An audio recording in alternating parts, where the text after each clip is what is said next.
Hi, welcome back to my YouTube channel cook with Anushree. ಇವತ್ತು ನಾನು ನಿಮ್ಮ ಜೊತೆ ಶೇರ್ ಮಾಡ್ತಿರುವಂತಹ recipe India's one of the most popular and traditional sweet that is kaju katli.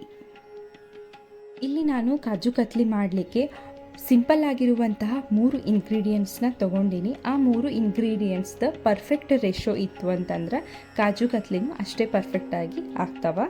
ಮೊದಲಿಗೆ 2 cup ಆಗುವಷ್ಟು ಗೋಡಂಬಿ, 1 ಕಪ್ ಆಗುವಷ್ಟು ಸಕ್ಕರೆ, ಆ ಸಕ್ಕರೆ ಅರ್ಧ ಆಗುವಷ್ಟು ನೀರು. ಇಲ್ಲಿ ಕ್ಯಾಶೋನ ಪೌಡರ್ ಮಾಡೋದು ಕರೆಕ್ಟ್ ಆಯಿತು ಅಂತಂದ್ರೆ ಕಾಜು ಕತ್ಲಿ ಅರ್ಧ ಮಾಡ್ದಂಗೆ. ಕ್ಯಾಶು ಪೌಡರ್ ಏನಾದರೂ ಗಂಟು ಬಂತು ಅಂತಂದ್ರೆ ಕಾಜು ಕತ್ಲಿ ಅಷ್ಟು ಕರೆಕ್ಟಾಗಿ ಆಗೋದಿಲ್ಲ. ಅದಕ್ಕೆ ಕಾಜು ಪೌಡರ್ನ ಮಾಡ್ಕೊಳ್ಳೋಕ್ಕಿಂತ ಮುಂಚೆ ಅರ್ಧ ತಾಸು ಫ್ರಿಜ್ ಒಳಗೆ ಇಟ್ಕೊಂಡು ಅದು ಕೋಲ್ಡ್ ಆದಮೇಲೆ ಗ್ರೈಂಡ್ ಮಾಡ್ಕೋಬೇಕು. ಗ್ರೈಂಡ್ ಮಾಡ್ಕೊಳ್ಬೇಕಾದ್ರೆ ರಿವರ್ಸ್ ಒಳಗೆ 2 ಸೆಕೆಂಡ್ಸ್ಗೊಮ್ಮೆ ಗ್ಯಾಪ್ ಕೊಟ್ಟು ಆಮೇಲೆ ಗ್ರೈಂಡ್ ಮಾಡ್ಕೋಬೇಕು.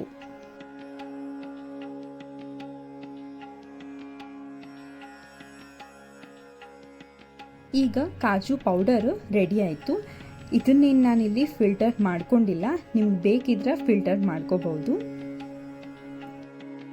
ನೆಕ್ಸ್ಟ್ ನಾನಿಲ್ಲಿ ಒಂದು ಕಡಾಯಿನ ತಗೊಂಡು ಅದಕ್ಕೆ ನಮ್ಮ ಅಳತೆ ಪ್ರಕಾರ 1 ಕಪ್ ಸಕ್ಕರೆನ ಹಾಕ್ಕೊಳಿಗತ್ತೀನಿ.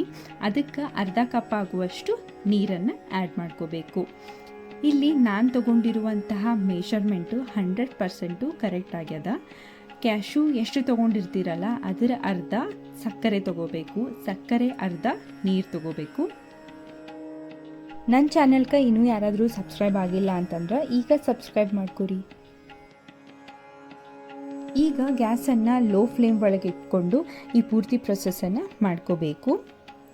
ಫಸ್ಟಿಗೆ ಸಕ್ಕರೆ ಕರಗಬೇಕು, ಆಮೇಲೆ ಗುಳ್ಳೆಗಳು ಬರಲಿಕ್ಕೆ ಸ್ಟಾರ್ಟ್ ಆಗ್ತದೆ. ಬಟ್ ಕಲರ್ ಇನ್ನೂ ವೈಟ್ ಆಗಿನೇ ಇರ್ತದೆ. ಹೀಗೆ ನೀವು ಸ್ವಲ್ಪ ಹೊತ್ತು ಸ್ಟಿರ್ ಮಾಡ್ಕೋತ ಹೋದಂಗೆ ಸಕ್ಕರೆ ನೀರು ಸ್ವಲ್ಪ ಟ್ರಾನ್ಸ್ಪರೆಂಟ್ ಕಲರ್ ಬಂದಂಗೆ ಆಗ್ತದೆ. ಆ ಚೇಂಜಸ್ ನೀವೀಗ ವಿಡಿಯೋ ಒಳಗೆ ನೋಡ್ಬೋದು. ಇದನ್ನೇನು ಪಾಕ ಮಾಡೋ ಅವಶ್ಯಕತೆ ಅಂತೂ ಇಲ್ಲವೇ ಇಲ್ಲ.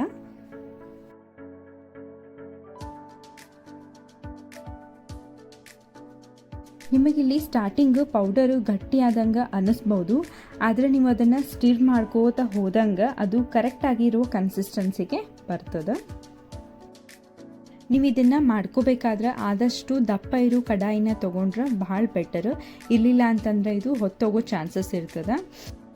ಸೊ ಇದನ್ನು ಒಂದು ಸ್ವಲ್ಪನೂ ಕೈ ಬಿಡಲಾರ್ದ ಈ ರೀತಿಯಾಗಿ ಮಿಕ್ಸ್ ಮಾಡ್ಕೋತನ ಇರಬೇಕು. ಸೊ ಈಗಿದ ಕರೆಕ್ಟಾಗಿ ಆಗ್ಯದ ಅಂಥೇಳಿ ಹೆಂಗೆ ತಿಳ್ಕೊಬೇಕು ಅಂತಂದ್ರೆ ನೀವು ಇದೇ ರೀತಿಯಾಗಿ ಇದನ್ನು ಕಂಟಿನ್ಯೂಸ್ಲಿ ಸ್ಟಿರ್ ಮಾಡ್ಕೋತ ಹೋದಂಗೆ ಲೈಟಾಗಿ ಕಲರ್ ಚೇಂಜ್ ಆಗಿದ್ದನ್ನು ನೋಟಿಸ್ ಮಾಡ್ಬೋದು. ಮತ್ತು ನೀವು ಇದನ್ನು ಸ್ಟಿರ್ ಮಾಡ್ಕೋತ ಹೋದಂಗೆ ಇದು ಕಡಾಯಿಯಿಂದ ಸಪ್ರೇಟ್ ಹಾಕೋತ ಬರ್ತದೆ. ಆ ಸಪ್ರೇಟ್ ಆದಮೇಲೆ ನೀವು ತಿಳ್ಕೊಬೋದು ಇದು ಆಗ್ಯದ ಅಂಥೇಳಿ. ಆವಾಗ ಫ್ಲೇಮನ್ನು ಆಫ್ ಮಾಡಿಕೊಂಡು ಒಂದು ಬಟರ್ ಪೇಪರ್ ಒಳಗೋ ಅಥವಾ ಸ್ಟೀಲ್ ಪ್ಲೇಟಿಗೆ ಒಂದು ಸ್ವಲ್ಪ ತುಪ್ಪನ ಸವರಿ ಅದ್ರ ಒಳಗೆ ಇದನ್ನು ಟ್ರಾನ್ಸ್ಫರ್ ಮಾಡ್ಕೋಬೇಕು.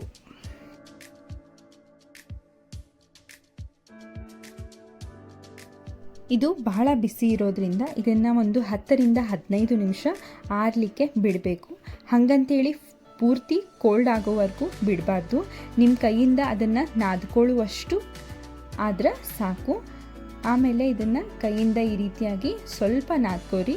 ನಿಮ್ಗೇನಾದರೂ ಬಹಳ ಜಿಗಿಟ್ ಅನ್ನಿಸ್ಲಿಗತ್ತಿತ್ತು ಅಂತಂದ್ರೆ, ಬಹಳ ಕೈಗೆ ಹತ್ಕೊಳ್ಳಿಗತ್ತದ ಅಂತ ಅನ್ನಿಸ್ತು ಅಂತಂದ್ರೆ ಸ್ವಲ್ಪ ತುಪ್ಪನ ಕೈಗೆ ಹಚ್ಕೊಂಡು ಆಮೇಲೆ ಈ ರೀತಿಯಾಗಿ ಒಂದು ಉಂಡೆಯನ್ನಾಗಿ ಅದನ್ನು ಮಾಡ್ಕೋಬೇಕು.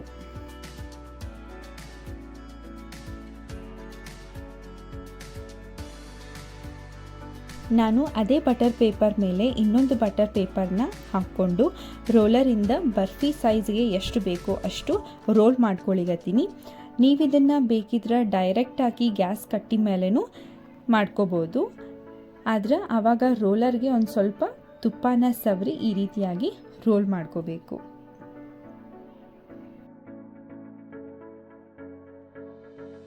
ಒಂದ್ಸತಿ ನೀವು ಹೋಮ್ ಮೇಡ್ ಕಾಜು ಕತ್ಲಿ ಈ ರೀತಿಯಾಗಿ ಮಾಡಿಕೊಂಡು ಟೇಸ್ಟ್ ಮಾಡಿದ್ರಿ ಅಂತಂದ್ರೆ ನೆಕ್ಸ್ಟ್ ಟೈಮಿಂದ ನೀವು ಶಾಪ್ ಒಳಗೆ ಕಾಜು ಕತ್ಲಿ ತರೋದನ್ನು ಬಿಟ್ಬಿಡ್ತೀರಿ. ಹಂಗಿದ್ರೆ ಈ ಹೊಸ ವರ್ಷಕ್ಕೆ ಮಾಡ್ಲಿಕ್ಕೂ ಸುಲಭವಾಗಿರುವಂತಹ ಮತ್ತು ಎಲ್ಲರಿಗೂ ಇಷ್ಟ ಆಗುವಂತಹ ಕಾಜು ಕತ್ಲಿನ ನೀವು ಟ್ರೈ ಮಾಡಿರಿ. ಹೆಂಗೆ ಬಂತು ಅಂತ ಹೇಳಿ ಕಮೆಂಟ್ ಬಾಕ್ಸ್ ಒಳಗೆ ಕಮೆಂಟ್ ಮಾಡಿರಿ.